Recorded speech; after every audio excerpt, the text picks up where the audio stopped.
Hola, este es el video número 3 de la lección 5 de System C. En este video vamos a hablar en referencia a lo que son los bancos de prueba y depuración gráfica, o sea, cómo probamos y evaluamos nuestros diseños en System C. Lo primero que hay que ver es cómo diseñar pruebas. En el caso particular, para lo que es el rastreo de pulgas y verificación de diseños. Em, El procedimiento para realizar una prueba es el siguiente: se identifica primero el comportamiento a monitorear para entender qué estamos midiendo o evaluando. Se diseña un patrón de pruebas, que es un conjunto de valores que se envían a un módulo de prueba. Se identifican las señales que queremos monitorear y bueno, con base en este patrón de pruebas se diseña un banco y una vez que se tiene el banco se ejecuta por supuesto la simulación y finalmente se analizan los datos obtenidos. Ese es el flujo de pruebas. Gráficamente es importante entender cómo funciona esto. En la entrada nosotros tenemos un banco de pruebas que alimenta un módulo o el módulo que se está testeando o el unit under test, y las salidas son las que se estarían monitoreando. Eso es el diagrama básico. Em, entonces, el banco de prueba básicamente son valores que se asignan a las señales de entrada de los módulos que uno está pues analizando. Típicamente el banco de prueba está diseñado como un proceso funcional de tipo thread, y las distintas pruebas se alimentan al módulo con delays usando la función SSTime. O sea, van cambiando los patrones con el paso del tiempo, ¿verdad? El banco de pruebas puede ser tanto instanciado en el main, eh, o bien puede ser obtenido de un archivo externo.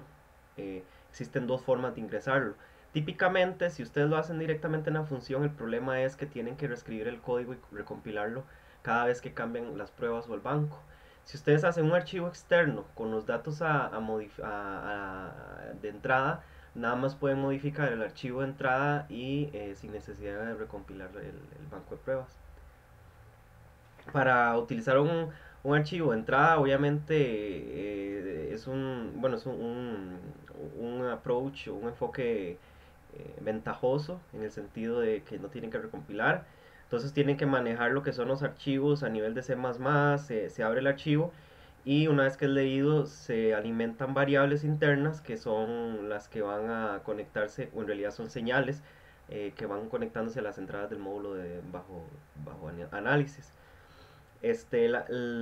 También existe la posibilidad de tener una salida gráfica, digamos tipo ModelSync en Verilog y UHDL, con una función que se llama strace, que básicamente es strace, guarda valores de señales en un archivo durante la simulación de un módulo de System C. Los formatos de salida disponibles son tres. Típicamente usamos value change dump.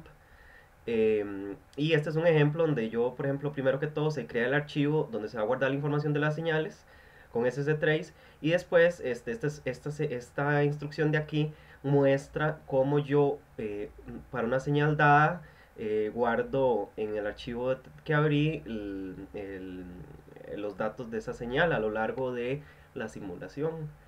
Va a ser un ejemplo acá, es un contador. Básicamente esta es la interfase del contador. Es un módulo app counter que tiene, bueno, es tipo method, y es sensible al clock positivo. em, y también tiene un método interno que es este tipo method que se llama counter.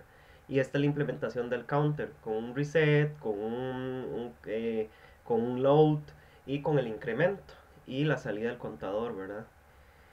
Después tenemos un tester que es el que alimenta el contador básicamente con las señales de load, enable y reset. Bueno, aquí también tenemos un enable que es importante. Entonces alimenta esas señales del contador y en este caso se hace desde un archivo externo. Se abre y ahí es donde está el banco de pruebas en user.in o usr.in. Esta es la implementación del tester.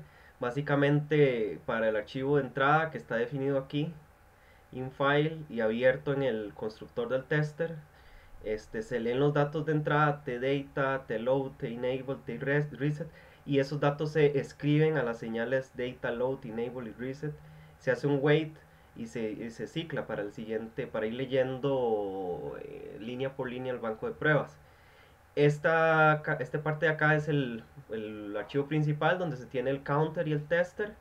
Entonces se definen señales para conectar el counter, que bueno, hay un clock por ahí, el load, data, enable, reset y out. Y después eso se conecta con el test bench, bueno, el banco de pruebas que vimos anteriormente, y esto alimenta al módulo counter. La salida inclusive otras señales, por ejemplo el out más otras señales, se envían al trace, que viene a ser como el monitor, y eso lo que hace es enviar las señales, todas estas señales, al archivo para poder ser visualizadas gráficamente después de la simulación. Este es un ejemplo donde un archivo donde estamos viendo gráficamente la salida del archivo STK, el SS3 en USD, y todas estas señales clock, load, enable, reset, data, out. Entonces tenemos aquí todas estas señales, el clock, etcétera, y vemos el out en distintos formatos, 3, 4, 5, 6 o hexadecimal o binario, ¿verdad? Entonces esta es la salida gráfica, es bastante útil y se asemeja a ModelSync. Hasta aquí llega la lección número 5 en relación con un repaso de System C.